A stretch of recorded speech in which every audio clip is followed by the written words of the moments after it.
Hello my friends, मैं नीतीश स्वागत करता हूं आपका अपने परिवार P2 क्लासेस पर। P2 क्लासेस आपके लिए ये बहुत ही इम्पोर्टेंट सीरीज सामान्य हिंदी वस्तुनिष्ठ प्रश्न की लेकर आया है, जिसमें हम आपको साहित्य के कुछ क्वेश्चंस कराने वाले हैं। आइए शुरुआत करते हैं। प्रतियोगी परीक्षाओं के लिए बहुत ही महत्वपूर्ण पुस्तक हिंदी, आदित्य पब्लिकेशन, प्रयागराज। आइए देखते हैं आज की क्लास का अपना पहला साहित्य में रचना और रचनाकार।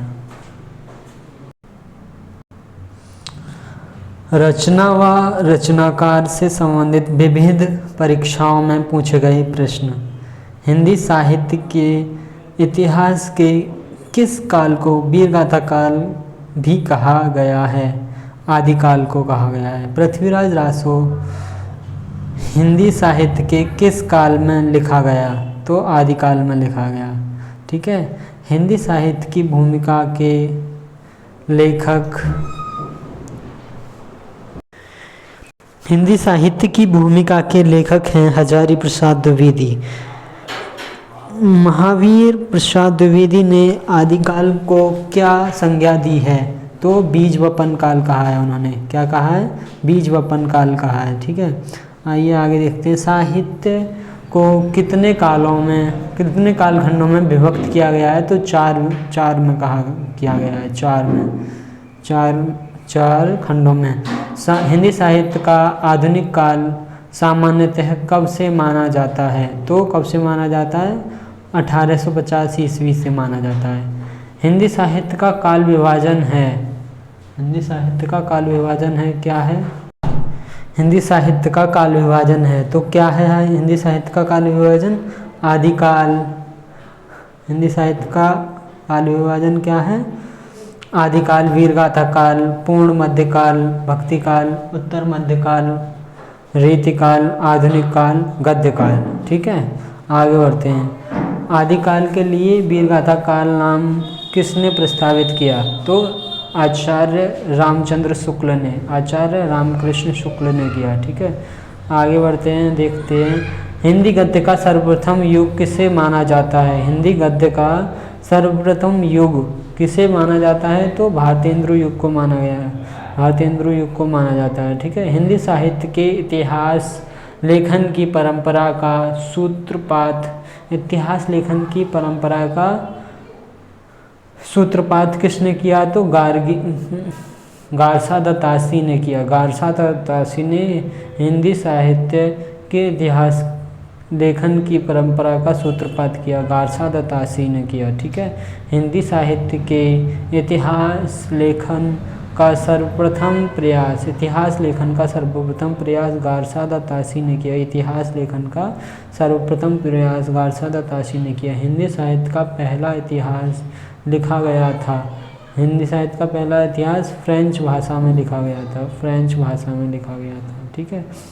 हिंदुस्तानी साहित्य का इतिहास गारसा दत्तासी ने किसके विद्वान थे?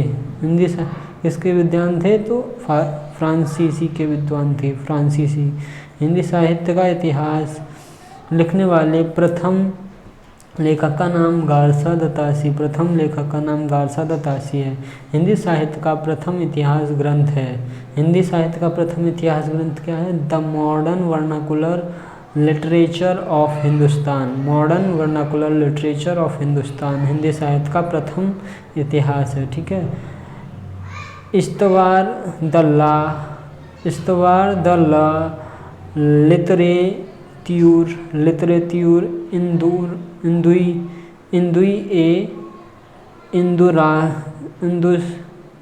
हिंदुस्तानी। शुरू से एक बार पढ़ते हैं। इस्तवार द ला लिटरेत्यूर हिंदुस्तानी नामक हिंदी साहित्य इतिहास ग्रंथ लेखक हैं गारसा दत्तासी। हिंदी साहित्य के इतिहास को अभिव्यक्ति रूप देने का श्रेय आचार्य रामकृष्ण शुक्ल को जाता है। हिंदी साहित्य का इतिहास तो हम थे हिंदी साहित्य के इतिहास को व्यवस्थित रूप देने का श्रेय किसको जाता है? आचार्य रामकृष्ण शुक्ल को जाता है। रामकृष्ण शुक्ल का हिंदी साहित्य का इतिहास मूलतः किस कृति की भूमिका के रूप में लिखा गया? किस कृति की भूमिका के रूप में लिखा गया? तो हिंदी शब्द सागर, हिंदी शब्द सागर, ठीक है, हिंदी शब्द सागर। आचार्य रामकृष्ण शुक्ल द्वारा रचित हिंदी साहित्य का इतिहास का प्रकाशन वर्ष है। हिंदी साहित्य के इतिहास का प्रकाशन वर्ष कौन सा है? आचार्य शुक्ल के द्वारा 1929। शिव सिंह सरोज का रचनाकाल है। शिव सिंह सरोज का रचनाकाल 1878 ईस्वी। शिव सिंह सरोज 1878, ठीक है। आंग्ल भारत में लिखा गया हिंदी साहित्य का इतिहास। आंग्ल भारत में लिखा गया हिंदी भारत का इतिहास। आंग्ल भाषा में लिखा गया हिंदी साहित्य का इतिहास स्केच ऑफ हिंदी लिटरेचर के लेखक हैं पादरी एडविन ग्रीव्ज। पादरी एडविन ग्रीव्ज। ग्रियर्सन कृत the modern vernacular literature of Hindustan का हिंदी अनुवाद किसने किया है? वर्नाकुलर लिटरेचर ऑफ हिंदुस्तान का हिंदी अनुवाद डॉक्टर किशोरी लाल गुप्ता। डॉक्टर किशोरी लाल गुप्त किस ग्रंथ का हिंदी अनुवाद हिंदी साहित्य का प्रथम इतिहास शीर्षक के रूप से किया? हिंदी साहित्य का प्रथम इतिहास शीर्षक से किया तो the vernacular literature of Hindustan का इन्होंने अनुवाद किया। The modern vernacular literature of Hindustan का लेखक है तो George Gierson the modern literature of Hindustan vernacular literature of Hindustan का लेखक है जॉर्ज ग्रियर्सन। नाम मेरे साथ बोलिएगा जिससे कि आपको याद हो जाए। आइए आगे बढ़ते हैं, नेक्स्ट स्लाइड पे आते हैं। क्या कह रही है हमारी नेक्स्ट स्लाइड? स्लाइड देखते हैं। किस लेखक के इतिहास ग्रंथ में सर्वप्रथम हिंदी साहित्य का काल विभाजन मिलता है? सर्वप्रथम हिंदी साहित्य का काल विभाजन किस लेखक के इतिहास ग्रंथ में सर्वप्रथम हिंदी साहित्य का काल विभाजन मिलता है? हिंदी साहित्य का काल विभाजन किसके काल में मिलता है? जॉर्ज गियर्सन के काल में मिलता है। हिंदी साहित्य इतिहास के लेखक ने काल विभाजन में कवियों के नाम का सर्वाधिक उपयोग किया है। किसने किया है? किस साहित्य इतिहास ने किया है? तो किसने किया है? मिश्रबंधु ने किया। मिश्रबंधु, ठीक है, मिश्रबंधु ने किया है। किस इतिहास लेखक ने अपने इतिहास ग्रंथ में लगभग 5000 कवियों का विवरण किया है? तो 5000 कवियों का विवरण किसने किया है? मिश्रबंधु ने किया है। मिश्रबंधु विनोद नामक हिंदी साहित्य के इतिहास लेखकों के नाम हैं। विनोद नामक हिंदी साहित्य के इतिहास लेखक के नाम हैं गणेश बिहारी मिश्र, श्याम बिहारी मिश्र और सुखदेव बिहारी मिश्र। श्याम बिहारी मिश्र और सुखदेव बिहारी मिश्र ये मिश्रबिंदु विनोद नामक हिंदी साहित्य के इतिहास लेखकों के नाम हैं। ठीक है, आइए आगे बढ़ते हैं। मिश्रबंधु विनोद का चौथा भाग कब प्रकाशित हुआ? तो चौथा भाग कब प्रकाशित हुआ? 1934 में प्रकाशित हुआ। मिश्रबंधु विनोद कितने भागों में प्रकाशित हुआ है? 4 भागों में प्रकाशित हुआ है। मिश्रबंधुओं ने परिवर्तन काल की समय सीमा निर्धारित की। परिवर्तन काल की सीमा निर्धारित की कब? संवत 1890, विक्रम संवत 1925। ठीक है, 1925 विक्रमी तक। ठीक है, 1925 विक्रमी तक की। ठीक है, आचार्य रामकृष्ण शुक्ल ने प्रथम उत्थान का समय कब से कब तक निर्धारित किया है? प्रथम उत्थान का समय 1868 से 1893 तक किया है। ठीक है। आचार्य रामकृष्ण शुक्ल ने हिंदी साहित्य का इतिहास के आधुनिक गद्य साहित्य परंपरा का प्रवर्तन आधुनिक गद्य साहित्य की परंपरा का प्रवर्तन के अंतर्गत प्रथम उत्थान की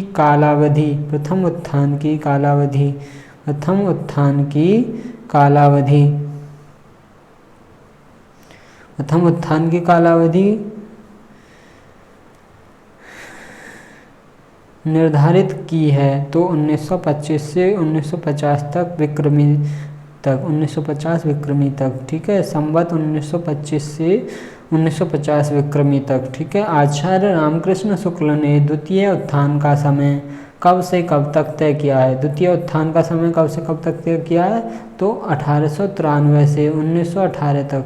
1893 से 1918 ईस्वी तक रामकृष्ण शुक्ल ने द्वितीय उत्थान का समय निर्धारित किया है। ठीक है। आज हिंदी शब्द सागर का प्रकाशन किस संस्था ने किया था? तो नागरी प्रचारणी सभा ने किया था। नागरी प्रचारणी सभा ने हिंदी शब्द सागर का प्रसारण किया था। नागरी प्रचारणी सभा के संस्थापक कौन थे? तो बाबू श्याम सुंदर दास, पंडित रामनारायण मिश्र, ठाकुर शिव कुमार सिंह, रामनारायण मिश्र और श्याम सुंदर दास। ठीक है। 3 लोग थे। नागरी प्रचारणी सभा की स्थापना कब और कहाँ हुई थी? तो कब और कहाँ हुई थी? 16 जुलाई 1893 में वाराणसी में हुई थी। ठीक है। 16 जुलाई 1893 को वाराणसी में नागरी प्रचारणी सभा की स्थापना हुई। ठीक है। 1893। ठीक है। 1893। 12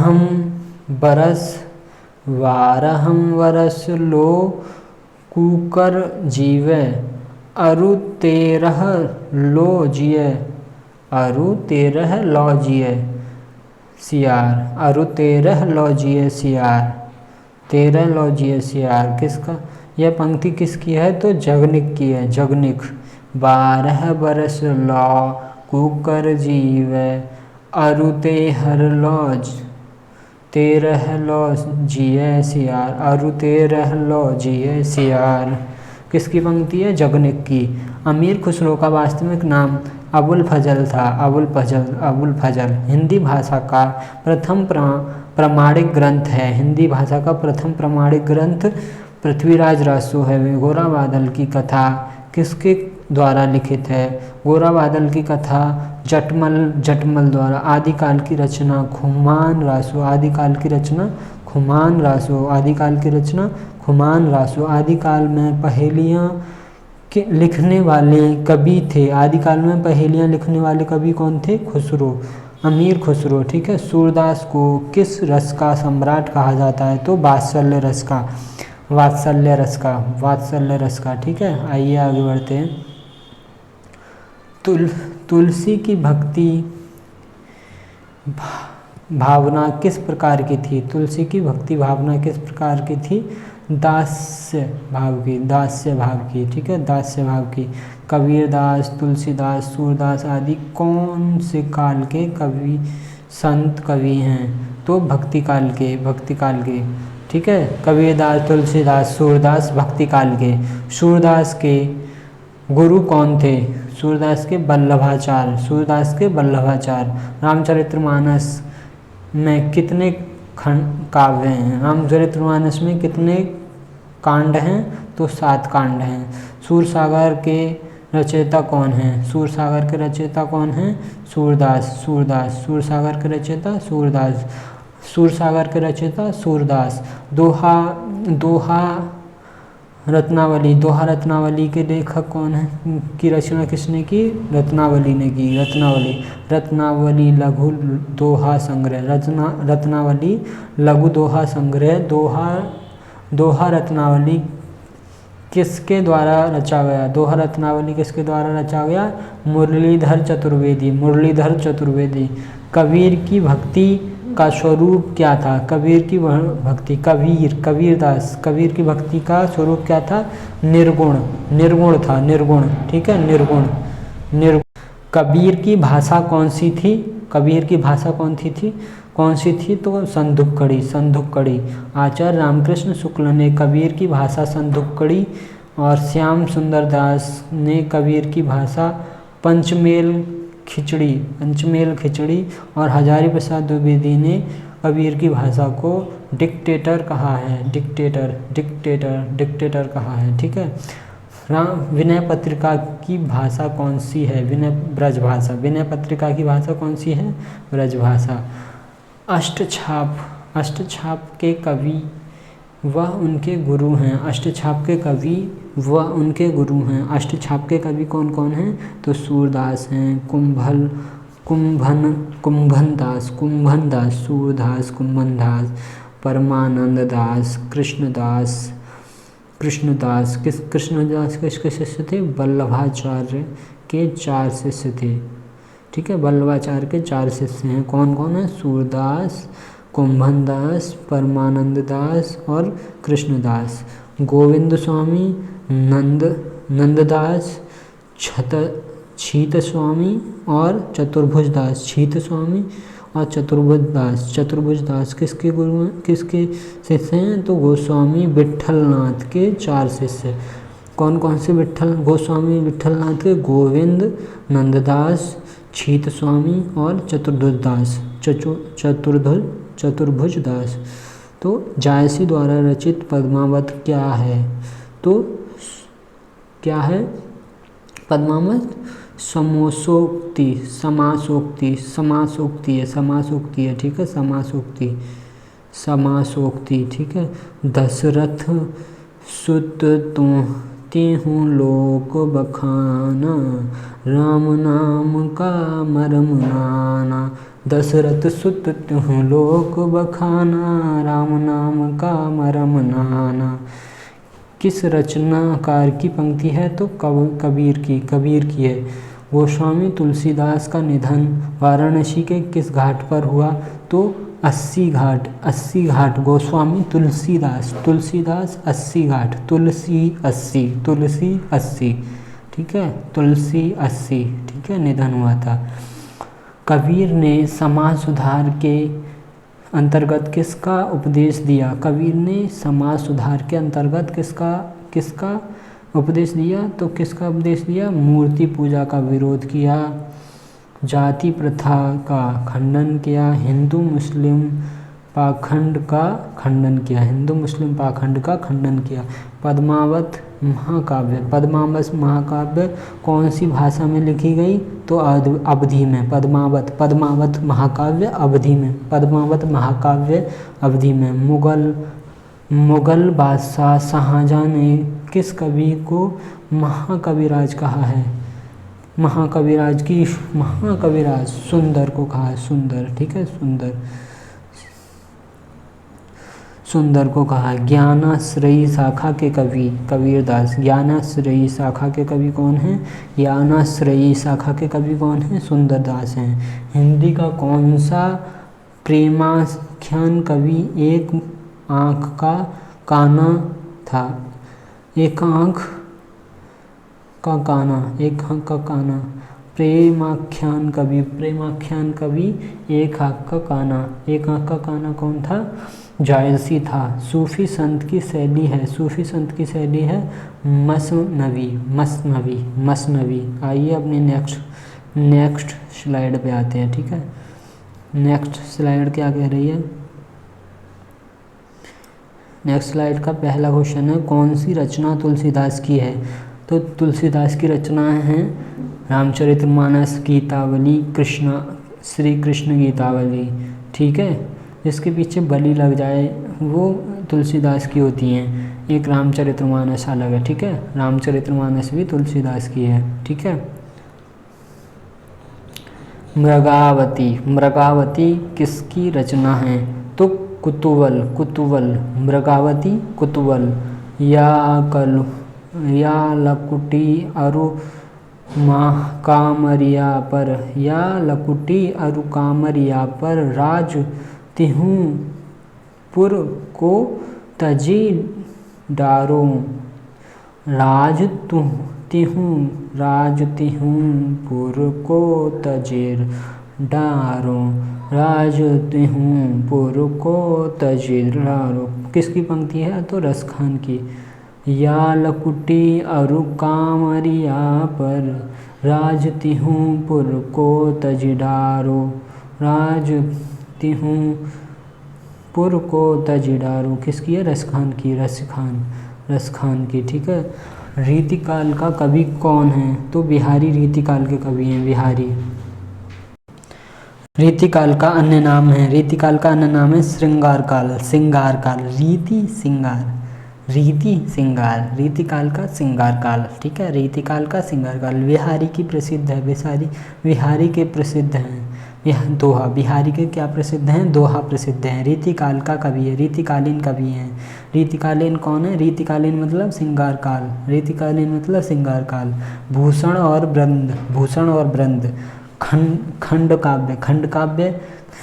काव्य हैं पंचवटी द्वापर, जयद्रथ बध, प्रदक्षिणा और देखो देवदास पृथ्वीपुत्र नहुस, ये खंड काव्य हैं। तो किसने रचनाकार कौन है? मैथिली शरण गुप्त इनके रचनाकार हैं। पंचवटी द्वापर, जयद्रथ वध, प्रदक्षिणा, देवदास, पृथ्वीपुत्र, नहुस। कौन है रचनाकार? मैथिली शरण गुप्त, ठीक है। मैथिली शरण गुप्त का संबंध आधुनिक काल के किस युग से है? तो किस युग से है? द्विवेदी युग से है, ठीक है। वैदेही वनवास किसकी रचना है? तो अयोध्या सिंह उपाध्याय। वैदेही वनवास कहाँ पे? वनवास कौन गया था? तो अयोध्या से गए थे, अयोध्या सिंह उपाध्याय। वनवास में कौन गया था? तो राम जी गए थे। कहाँ से गए थे? अयोध्या से गए थे, ठीक है। अयोध्या सिंह उपाध्याय।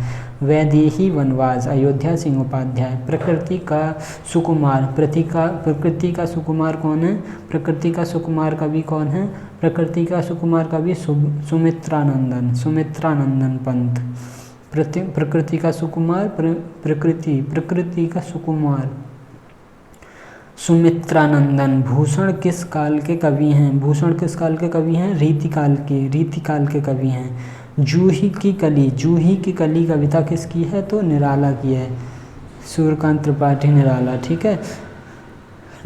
जूही की कली, ठीक है। घनानंद को किस युग का कवि माना जाता है? घनानंद को किस युग का कवि माना जाता है? तो रीतिकाल का माना जाता है। घनानंद रीतिकाल। वीरों का कौन हो बसंत? वीरों का कैसा हो बसंत? कौन नहीं, कैसा। वीरों का कैसा हो बसंत किसकी रचना है? किसकी कविता है? सुभद्रा कुमारी चौहान, ठीक है। वीरों का कैसा हो बसंत, सुभद्रा कुमारी चौहान, ठीक है। सही सुमेलित है जयशंकर प्रसाद की क्या है? कामायनी।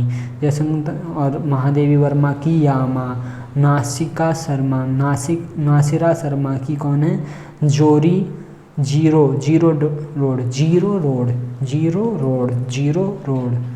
नासिरा शर्मा। सुमित्रानंदन पंत की चिदम्बरा, ठीक है। सुमित्रा चिदम्बरा। लेखक शेखर एक जीवनी उपन्यास के लेखक हैं अज्ञेय। शेखर एक जीवनी नामक उपन्यास के लेखक हैं अज्ञेय जी। होरी किस उपन्यास का पात्र है? होरी गोदान का, ठीक है।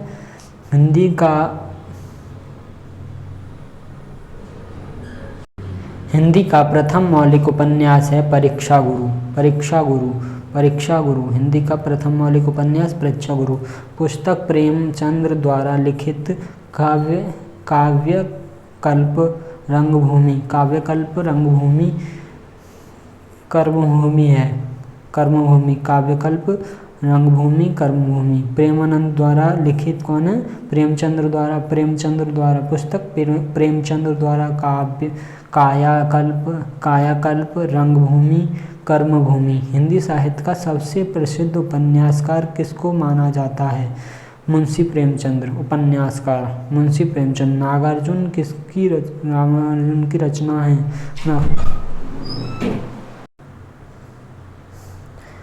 नागार्जुन की रचना है। नागार्जुन की क्या कौन कौन सी रचना है? रीतिकाल की चाची, रतिनाथ की चाची, रतिनाथ की चाची, बाबा बटेश्वर नाथ, इमर्तिका। भारतेंदु हरिश्चंद्र का कौन सा नाटक बांग्ला भाषा में अनुदित है? बांग्ला में कौन सा है? तो विद्या सुंदर बांग्ला में, विद्या सुंदर बांग्ला में है। तो किसी ऐतिहासिक पौराणिक या आकस्मिक घटना का वर्णन, किसी ऐतिहासिक पौराणिक या आकस्मिक घटना का वर्णन निबंध कहलाता है। किसने? विवरणात्मक। ठीक है, किसी ऐतिहासिक पौराणिक आकस्मिक घटना का वर्णन यहाँ पे आएगा, ये विवरणात्मक निबंध कहलाता है। ठीक है, विवरणात्मक निबंध कहलाता है। पौराणिक ऐतिहासिक आकस्मिक घटना का वर्णन विवरणात्मक निबंध कहलाता है। ठीक है, विवरणात्मक। पंडित बनारसी दास द्वारा लिखित हिंदी की पहली आत्मकथा अर्धकथा बनारसी दास ने लिखी है अर्धकथा। आधुनिक हिंदी साहित्य की पहली आत्मकथा के लेखक हैं? आधुनिक हिंदी साहित्य की पहली आत्मकथा के लेखक हैं बाबू सुंदरदास। हिंदी में रिपोर्ताज विद्या का जनक किसे माना जाता है? तो शिवदान सिंह चौहान रिपोर्ताज विद्या का जनक शिवदान सिंह चौहान। सदल मिस्र की भाषा की विशेषता है पूर्वीपन। ठीक है, पूर्वीपन। कौन सा पन? पूर्वीपन सदल मिस्र की भाषा की विशेषता है। लल्लू लाल जी सर्वाधिक प्रसिद्ध ग्रंथ है। लल्लू लाल जी का प्रेम सागर बहुत ही प्रसिद्ध ग्रंथ है। प्रेम सागर किसकी रचना है? लल्लू लाल जी की। रानी केतकी की कहानी इंशाअल्लाह खां। ठीक है, फोर्ट विलियम कॉलेज कोलकाता में हिंदी के अध्यापक थे सदल मिस्र। फोर्ट विलियम में सदल मिस्र।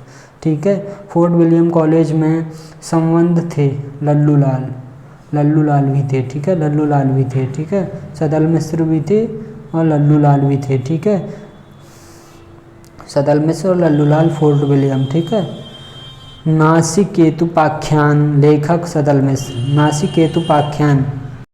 नासिकेतुपाख्यान सदल मिस्र द्वारा रचित है। ठीक है, सदल मिस्र। इंशाअल्लाह खां द्वारा रचित रानी केतकी की कहानी का दूसरा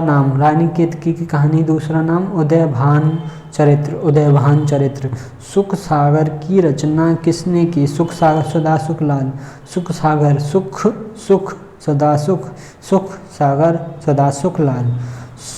सागर का विषय है विष्णु पुराण की उपदेशात्मक प्रसंग। विष्णु पुराण का सुख सागर का वर्णन विषय है। क्या है विषय? विष्णु पुराण के उपदेशात्मक प्रसंग। भाषा योग वशिष्ठ के लेखक हैं प्रेम प्रसाद निरंजनी। खड़ी बोली की पहली रचना है नासिकेतुपाख्यान पहली रचना।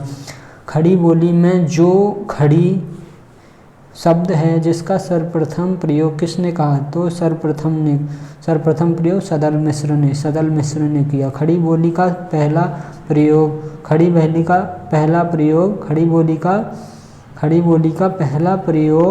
किसके द्वारा किया गया था? तो जॉन गिल क्राइस्ट। आधुनिक हिंदी साहित्य के इतिहास में राजा द्वय के नाम से विख्यात दो रचनाकार हैं। कौन कौन से हैं? तो राजा लक्ष्मण सिंह और राजा शिव प्रसाद सितारे हिंद। ठीक है, राजा शिव प्रसाद सितारे हिंद और राजा लक्ष्मण सिंह हिंदी के प्रथम गद्यकार हैं। तो गद्यकार कौन हैं? लल्लू लाल। और प्रथम उपन्यासकार किसे माना जाता है? तो प्रेमचंद्र जी को माना जाता है। ठीक है, आइए मर्यादा और टुडे के संपादक डॉक्टर संपूर्णानंद। टुडे और मर्यादा कवि वचन सुधा थी, एक पत्रिका थी। कवि वचन सुधा क्या थी? एक पत्रिका थी। आधुनिक हिंदी गद्य का जन्मदाता किसे कहा जाता है? तो भारतेंदु हरिश्चंद्र को कहा जाता है। ठीक है, महाकाव्य में होता है जीवन का बृहद चित्र। महाकाव्य और खंड काव्य में समान लक्षण हैं। महाकाव्य और खंड काव्य में समान लक्षण हैं। तो किसके समान लक्षण हैं? कथानक उपास्थापना। तो हम कितने पेज नंबर तक कर चुके हैं? 531। इसके आगे हम नेक्स्ट वीडियो में करेंगे। धन्यवाद मेरे दोस्तों। सब्सक्राइब एंड शेयर ज़रूर करें। ठीक है, अपने दोस्तों में।